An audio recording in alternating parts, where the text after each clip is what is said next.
Ayan, magandang araw mga boss, mga kapwa bus driver. Nandito tayo ngayon sa lugar ng mga singkit.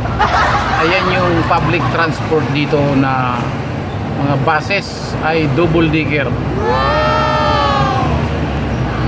So ayan yung kalsada, napakalinis. Ito yung pinaka-sentral dito sa Hong Kong. So sa mga nakarating na dito sa area na to, alam nila kung nasaan talaga itong lugar na to. Shout out sa mga bus driver dyan na matitinik. Kaya napakaganda ng public transport dito. Napakaganda ng kalsada. Walang traffic.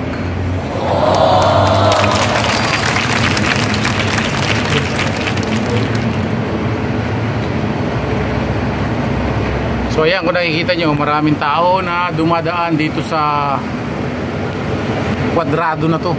Ito yung pinaka-sentral ng Hong Kong.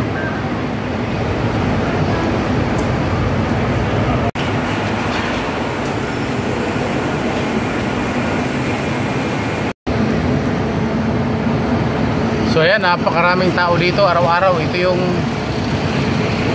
central business dito sa Hong Kong. So ayan, kung nakikita nyo yung mga bus na yan na kulay pula, KMB, tsaka City Bus, yung kulay dilaw, yan yung mga namamasada rito ng public transport. At iba-iba rin ang may-ari nyan.